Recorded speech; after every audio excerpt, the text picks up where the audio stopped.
What's the status of your health right now, and what specifically injury-wise between the ankle and the groin was it that prevented you from coming back this year? Yeah, honestly, I've been working really hard. The roar of the crowd is usually deafening when she steps onto the hardwood, a chaotic symphony of thousands of fans who traveled across the country just to catch a glimpse of the phenomenon in action. But on this particular night, a heavy, uncomfortable silence fell over the arena as the broadcast camera zoomed in on the sideline. There sat Caitlin Clark, the most electrifying and commercially dominant player of her generation, draped in a towel, staring blankly ahead after being abruptly pulled from the game by her own head coach during a critical, momentum-shifting stretch. The fans in the stands and the millions watching at home immediately erupted, flooding timelines and message boards with absolute outrage as they watched the undisputed face of the entire league get benched while the team struggled to find an offensive rhythm. It wasn't a medical issue, it wasn't a necessary breather, and it certainly wasn't a lack of effort that put the record-breaking rookie on the pine while her team desperately needed a spark. Instead, it looked to the entire basketball world like a deeply calculated, profoundly stubborn move by a coaching staff that fundamentally misunderstood the generational, once-in-a-lifetime talent they had miraculously been gifted in the draft. People across the sports landscape generally expect a rookie to simply nod, take the harsh lesson, and fall back into line like every other first-year player who had ever entered the professional ranks before her. But Caitlin isn't every other player, and the standard rules of quiet compliance simply do not apply to someone carrying the financial weight of an entire organization on her shoulders. In the immediate aftermath of this highly controversial and baffling sideline decision, she finally broke her silence, dropping a massive, heavily analyzed statement that sent absolute shockwaves through the front office and left everyone wondering if her time with the Indiana Fever was already coming to a sudden, dramatic, and catastrophic end. And the disturbing truth behind why she was really taken off the court that night and what she said immediately afterward is much darker and more complex than a simple everyday coaching adjustment. To truly comprehend the sheer magnitude of what is currently unspooling behind closed doors, you have to look closely at the bizarre, almost toxic dynamic between the superstar point guard and her head coach, Christy Sides. From the very first tip-off of the season, it felt like two completely different, utterly incompatible basketball philosophies were violently colliding in the most destructive way possible on national television. On one hand, you have a transformative player who completely revolutionized the college game with impossibly deep three-pointers, mesmerizing transition passes, and a relentless, high-octane pace that exhausted defenders and captivated millions of viewers globally. On the other hand, you have a head coach desperately trying to force that exact same transcendent player into a rigid, slow, archaic, defensive-heavy system that actively strips away absolutely everything that makes her a special, unstoppable force on the court. During multiple games throughout the grueling season, viewers watched in absolute disbelief as Caitlin was visibly reprimanded, scolded, and ultimately benched for taking the exact same deep momentum-shifting shots that made her a global phenomenon in the first place. The benching incident wasn't just an isolated mistake or a temporary lapse in judgment. It was the explosive boiling point of a massive season-long power struggle between an old-school mentality and a new-age superstar.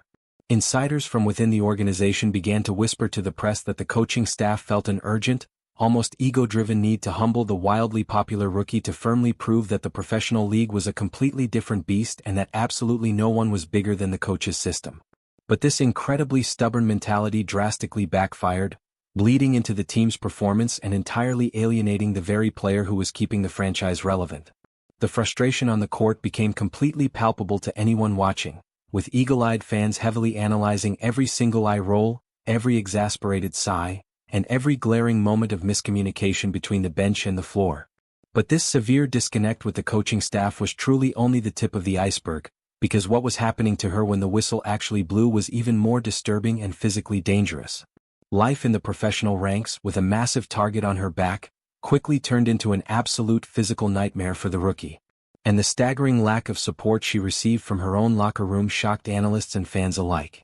Night after relentless night, she was subjected to brutal, bone-rattling screens, unnecessarily late hits, and blatant cheap shots from opposing players that somehow went entirely ignored by the referees who were supposed to be protecting the players. Opposing veterans seemed to make it their personal, deeply vindictive mission to welcome her to the league in the harshest, most punishing way legally possible, treating her less like a fellow competitor, and much more like a human punching bag. But the most alarming and controversial part of this hazing wasn't just the blatant physicality of the hostile opponents. It was the completely deafening, terrifying silence from her own squad when she was repeatedly knocked to the hardwood in the early, highly scrutinized months of the season. When she was aggressively shoved to the floor by completely uncalled fouls, there were no teammates instantly rushing over to pull her back up to her feet, or get aggressively in the face of the offender to establish dominance. She was left entirely isolated on a lonely island, fighting a brutal, physically exhausting one-woman battle against seasoned veterans who clearly carried a massive, deep-rooted chip on their shoulders regarding her unprecedented, record-breaking popularity. It painted a remarkably grim, depressing picture of the team's locker room chemistry, and fueled intense, widespread speculation that the veteran players deeply resented the overwhelming media circus and paparazzi that followed her every single move. The severe mental toll of having to produce historic, franchise-saving numbers while simultaneously constantly watching your own back, knowing your supposed enforcers might not even step up to protect you, is completely unimaginable for a young player just trying to find her footing. This glaring lack of protection created a highly toxic, hostile work environment that essentially forced her into a perpetual state of survival mode, and it was only a matter of time the deep psychological cracks in her armor began to show to the public. Yet, the intense hostility she faced from opposing rosters and the bizarre coldness from her own teammates was just a highly visible symptom of a much larger institutionalized disease rotting the league from the inside out. The harsh, undeniable reality of this entire situation is that the deeply entrenched basketball establishment was absolutely never truly ready for someone to completely eclipse them in popularity, and they allowed their bitter jealousy to dictate their public actions. You could clearly hear the resentment brewing in the heavily passive-aggressive comments made by former basketball legends during national television broadcasts, the constant exhausting downplaying of her historical impact, and the sheer, stubborn reluctance to give her any actual credit for the massive financial boom the entire sport was suddenly experiencing. But the ultimate, unforgettable slap in the face came directly from the highest levels of the sport's national committee when the Summer Global Games approached. Despite single-handedly driving record-breaking television ratings, completely selling out massive arenas nationwide, and being the sole catalyst for bringing private charter flights to a league that previously adamantly refused to fund them, she was shockingly and unceremoniously left completely off the national team roster. The establishment desperately claimed to the angry press that it was purely a matter of veteran experience and specific roster fit. But, to the rest of the viewing world, it looked exactly like a blatant, coordinated attempt by the old guard to keep her firmly in her place and deny her the ultimate global stage. This massive rejection was a catastrophic turning point in her relationship with the basketball world, signaling to her that no matter how many expensive tickets she sold, and no matter how many legendary records she shattered, the entrenched establishment would always view her as an unwelcome outsider disrupting their comfortable club.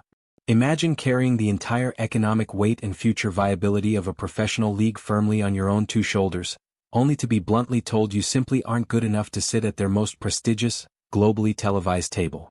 This profound, highly publicized disrespect fundamentally shifted something deep within her mindset, completely altering how she viewed her employer and her future in the sport. The unwavering, almost naive loyalty she initially brought into her professional career began to rapidly wane, quickly replaced by a cold, highly calculated realization that she desperately needed to prioritize her own brand and mental health because the institution certainly wasn't going to do it for her. And that pivotal, life-altering realization finally culminated in a highly anticipated press conference that completely derailed the media narrative and left seasoned sports reporters completely speechless. Following a grueling, physically draining stretch of games and yet another highly controversial moment of being unjustly sidelined by her coaching staff, she sat heavily in front of the blinding media microphones and finally let the polished, PR-friendly facade drop entirely.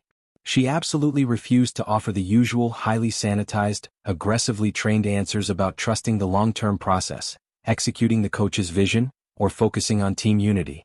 Instead, she looked incredibly, deeply exhausted, physically drained of her usual vibrant energy, and spoke with a terrifyingly blunt honesty that instantly sent a massive, undeniable warning signal straight to the team's wealthy ownership group. She explicitly stated to the quiet room that she was completely exhausted, heavily burdened both physically and mentally from the non-stop, incredibly chaotic media and physical grind she had been forcefully enduring for over a year straight without a single break.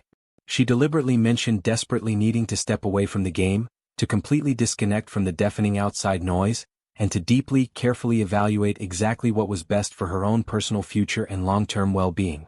While on the absolute surface to a casual viewer, it might have sounded like a young, overworked player just desperately pleading for an off-season break, those deeply entrenched in the sports business world, heavily analyzing the situation, read exactly between the lines. It was a massive, highly calculated, incredibly dangerous statement of leverage aimed directly at the people signing her comparatively minuscule paychecks. She was effectively and publicly telling the Indiana front office that the current highly toxic conditions, the wildly questionable coaching tactics, the terrifying lack of on-court physical protection, the deeply suffocating media pressure, and the blatant disrespect were entirely, fundamentally unsustainable for her future. The heavy, unwritten message hanging in the air was loud, clear, and completely terrifying for the executives. If things do not drastically and immediately change to her liking, she has absolutely no legal or moral obligation to stick around and continue being the punching bag for a franchise that doesn't even know how to properly utilize her talents. And the truly terrifying, sleep-depriving part for the Fever management and the league commissioner is that she actually has the massive financial means and global influence to simply walk away from their league completely. As the loud, persistent whispers of her deep discontent grew louder across the sports landscape, a highly lucrative, entirely viable escape route suddenly and dramatically materialized in the background, offering her a golden ticket out of her current misery. A brand new, heavily funded, wildly ambitious alternative 3-on-3 basketball league, heavily backed by massive private equity and founded by top-tier professional players completely disillusioned with the current system, began making massive international headlines. Huge, undeniable rumors exploded across social media and sports networks that this new renegade organization, aggressively branded as unrivaled, was silently preparing a record-shattering, completely unprecedented multi-million-dollar offer specifically designed to lure her away from the traditional, restrictive ecosystem. This massive financial proposal wasn't just about playing a few casual off-season games to stay in shape. It was about presenting a completely different, vastly superior reality where she would be treated like the global icon she actually is. In this new highly disruptive league, she wouldn't just be a severely underpaid employee. She would reportedly have a massive life-changing equity stake in the company. Absolute, undisputed creative control over her own personal brand, and a hand-picked roster of players who actually desperately wanted to play alongside her rather than tear her down out of spite. The staggering financial package allegedly being prepared behind closed doors completely dwarfed absolutely anything her incredibly restrictive, embarrassingly low-paying current rookie contract could ever possibly provide in a lifetime of playing. Suddenly, the entire power narrative surrounding her future flipped entirely upside down, sending absolute shockwaves through the traditional basketball establishment. The terrifying threat of her actually leaving the Fever wasn't just angry, delusional fan speculation, or internet message board gossip anymore. It was a legitimate, heavily funded, highly realistic possibility backed by billionaires. She could simply choose to completely ignore the heavily flawed traditional path, take the massive generational payout, and comfortably play in an exclusive, highly protected environment that actually respects and worships her undeniable star power. This shocking revelation turned the league's entire power dynamic completely on its head, definitively proving to the world that she doesn't need the traditional, heavily flawed league structure to maintain her massive celebrity status, but they desperately, fundamentally need her just to financially survive. Behind closed, heavily guarded doors in corporate offices, the sudden, terrifying realization of this rapidly shifting power dynamic sent the team's wealthy executives and the league's highest-ranking officials into an absolute, unmitigated state of sheer panic. The Indiana franchise went from being a completely forgotten, financially struggling Midwestern market to the absolute undisputed center of the entire global sports universe virtually overnight entirely and exclusively because of her mere presence on their roster. Season ticket sales violently skyrocketed to unprecedented record-breaking levels. Official team merchandise completely vanished from physical and digital shelves vastly faster than it could possibly be manufactured. And local city businesses saw an entirely unprecedented massive economic boom simply because she was playing in their downtown arena. To carelessly lose absolutely all of that incredible billion-dollar momentum simply because a remarkably stubborn head coach wanted to foolishly prove a petty point about defensive rotations or because the incompetent front office utterly failed to properly surround her with the right physical support system would instantly go down as the single biggest, most embarrassing administrative failure in the entire history of modern, professional sports. High-ranking executives suddenly found themselves desperately scrambling, hastily convening emergency late-night board meetings to frantically figure out exactly how to salvage this rapidly deteriorating relationship before the catastrophic damage became entirely irreversible and she walked out the door forever. They are acutely, painfully aware that if she ever formally requests a highly publicized trade or exponentially worse actually decides to completely step away from their hardwood entirely to aggressively pursue these alternative incredibly lucrative million-dollar ventures, the franchise's total financial valuation will violently plummet into the ground overnight.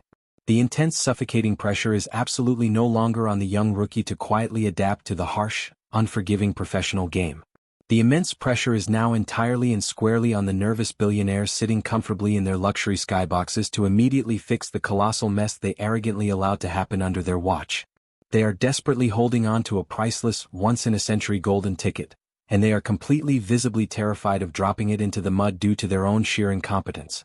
Furthermore, the massive television broadcast partners who recently inked historically massive multi-billion-dollar rights deals with the league based almost entirely on the projected. But the crisis surrounding the franchise stretched far beyond sold-out arenas and collapsing ticket demand, because the national media companies investing billions into the future of women's basketball were beginning to privately fear the exact same nightmare scenario. Television executives didn't just purchase broadcasting rights because they suddenly developed a deep emotional attachment to the league's long-term development. They invested astronomical money because one player had fundamentally transformed the sport from a niche property into mainstream appointment viewing. Every network analyst understood the uncomfortable truth that audiences who had never watched a single professional women's basketball game before were now building entire evenings around her appearances. Ratings reports repeatedly showed dramatic spikes whenever she played, while games she missed often experienced immediate declines in national attention. The league's entire commercial momentum had become directly attached to one singular superstar, and that reality created an incredibly dangerous imbalance of power. Inside corporate conference rooms, nervous executives reportedly began asking questions nobody wanted to answer publicly. What happens if she becomes too frustrated to continue carrying this burden? What happens if the constant physical punishment eventually causes a major injury? What happens if she decides the endless criticism and hostility simply are not worth the emotional exhaustion anymore? Those conversations terrified stakeholders because there was no easy solution. You cannot manufacture another once-in-a-generation phenomenon overnight. You cannot artificially recreate the magnetic connection she built with millions of casual sports fans who suddenly felt emotionally invested in the game for the first time. And you certainly cannot replace the cultural momentum she single-handedly dragged into existence through sheer popularity. The mounting tension became even more obvious as former players, analysts, and commentators began publicly taking sides in what was quickly turning into the most divisive internal conflict the league had ever experienced. Some veteran voices insisted that the rookie simply needed to endure the harsh initiation process every young player faces when entering the professional ranks. They argued that special treatment would undermine competitive integrity and disrespect the generations of athletes who helped build the league before the cameras and endorsement money exploded. But others fired back aggressively, arguing that the situation had gone far beyond harmless rookie hazing and had evolved into something deeply self-destructive for the entire sport. Prominent media personalities openly questioned why the league appeared so hesitant to embrace the one athlete capable of elevating everyone financially. Former coaches criticized the bizarre tactical decisions limiting her creativity on the floor. Retired legends debated endlessly on national television about whether jealousy and resentment were poisoning the culture surrounding the sport's newest megastar. The conversation was no longer confined to basketball strategy or rookie adjustment periods. It had transformed into a broader cultural war about power, control, legacy, and who truly deserved credit for the league's explosive growth. Meanwhile, every single public appearance she made became magnified under an unforgiving microscope. A simple facial expression on the bench sparked endless internet debates. A frustrated gesture after a missed assignment generated thousands of viral posts dissecting team chemistry. Even completely ordinary post-game comments were analyzed like coded political statements from someone preparing to make a massive career-altering decision. The pressure surrounding her existence inside the organization became almost impossible to comprehend. She wasn't just expected to perform at an elite level every night. She was expected to carry an entire economic ecosystem on her back while simultaneously pretending everything around her was perfectly normal. And the physical exhaustion only continued building. The relentless schedule left almost no room for mental recovery. Between nationally televised games, mandatory media obligations, endless interviews, sponsorship commitments, fan appearances, and constant travel, her rookie season reportedly felt less like the life of a basketball player and more like living inside a non-stop corporate marketing campaign disguised as professional sports. Cameras followed her everywhere. Every move became content. Every quote became a headline. Every difficult moment instantly exploded across social media platforms where millions of strangers aggressively debated her worth in real time. The emotional fatigue started becoming visible even during routine interactions. Reporters noticed shorter answers during interviews. Analysts commented on her increasingly drained body language during timeouts. Fans who had followed her throughout college pointed out that the carefree joy and swagger defining her rise to superstardom sometimes appeared buried beneath layers of frustration and exhaustion. It was becoming painfully clear that the pressure surrounding her extended far beyond ordinary basketball expectations. She had unintentionally become the symbolic centerpiece of an entire cultural movement, and that responsibility was beginning to take a visible toll.